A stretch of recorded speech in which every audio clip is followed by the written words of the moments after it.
Assalamualaikum warahmatullahi ta'ala wabarakatuh. Bismillahirrahmanirrahim.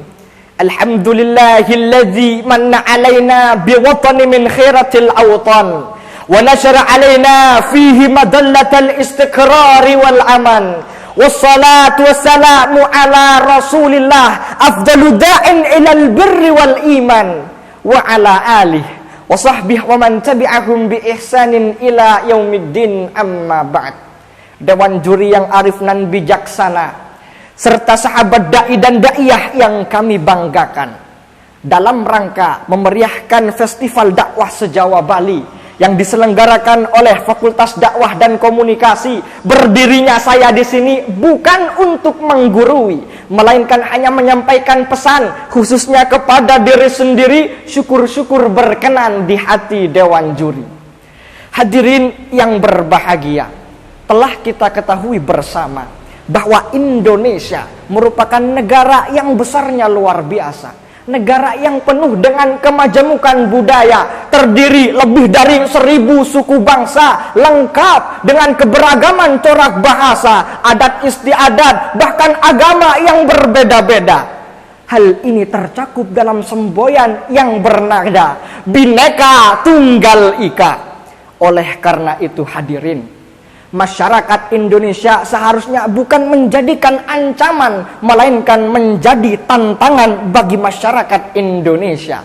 Allah Subhanahu wa ta'ala berfirman dalam Al-Quran surat Al-Hujurat ayat 13 yang berbunyi, Bismillahirrahmanirrahim. Ya ayyuhan nas, inna khalaqnakum min dzakarin wa untha wa ja'alnakum syu'uban wa qabaila lita'arafu. Inna akramakum indallahi atqakum, innallaha alimun khabir.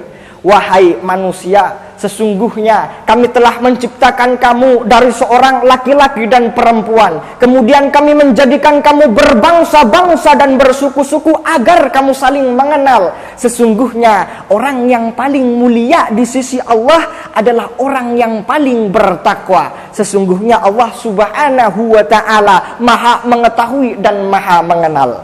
Hadirin yang berbahagia, Profesor Dr. Muhammad Quraisy Shihab dalam tafsirnya Al-Misbah halaman 262 volume 3 menjelaskan bahwa lafaz lita'arafu yang berarti saling kenal mengenal berasal dari kata arafa. Semakin kuat pengenalan satu pihak dengan pihak yang lain, maka semakin terbuka peluang untuk bersatu padu dalam memberikan kesejahteraan. Namun hadirin, dewasa ini kita banyak melihat berbagai kasus di media massa mengenai konflik antar golongan, latar belakang budaya hingga agama yang tercakup dalam kata bejat intoleransi.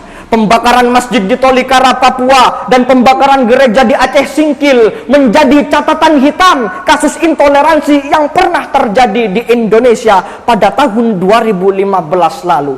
Di ujung timur Indonesia, tepatnya di Kabupaten Tolikara, Papua, warga yang hendak melaksanakan sholat Idul Fitri diserang oleh sekelompok orang yang menyebabkan Masjid Baitul Muttaqin hangus terbakar. Di ujung barat Indonesia, seiring beberapa bulan kemudian, kasus intoleransi kembali terjadi. Warga membakar rumah ibadah milik umat Kristiani di Aceh Singkil. Dua kasus ini hadirin bukan hanya bertentangan karena konstitusi negara Indonesia, melainkan juga bertentangan dengan ajaran Allah Subhanahu wa ta'ala. Hal ini terjadi karena masyarakat belum mengamalkan Al-Quran surah Al-Hujurat ayat 13 dan juga belum paham betul terhadap lafaz lita'arafu. Hadirin yang berbahagia, oleh karena itu nilai Islam wasatiyah harus ditanamkan dalam diri setiap orang muslim, terkhusus kepada masyarakat di Indonesia. Karena Allah Subhanahu wa ta'ala berfirman dalam Al-Quran surat Al-Baqarah ayat 143 yang berbunyi, wa kadzalika ja'alnakum ummatan wasata litakunu syuhada'a 'alan nasi wa yakuna ar-rasulu 'alaikum syahida. Sesungguhnya kami telah menciptakan kamu umat muslim sebagai umat pertengahan, umat yang adil, agar kamu bisa menjadi saksi atas perbuatan manusia dan agar Nabi menjadi saksi atas perbuatan yang kamu lakukan. Muhammad bin Mukrim mengartikan Islam wasatiyah sebagai sesuatu yang berada di tengah-tengah di antara dua sisi. Tidak ekstrim kanan maupun ekstrim kiri, tidak liberal maupun komunis. Maka dapat kita tarik kesimpulan bahwa Islam wasatiyah merupakan esensi penting yang dilakukan untuk menjaga keberagaman dan keberagaman Indonesia. Mari kita jaga Indonesia dengan menerapkan Islam wasatiyah dimanapun dan kapanpun kita berada. Karena dengan Islam wasatiyah, Indonesia akan aman, damai, sentosa dari segala yang dapat merusak negara Indonesia. Hadirin, demikianlah sepatah kata yang dapat kami sampaikan. Terima kasih atas segala perhatian. Mohon maaf atas segala kekurangan. Wassalamualaikum warahmatullahi ta'ala wabarakatuh.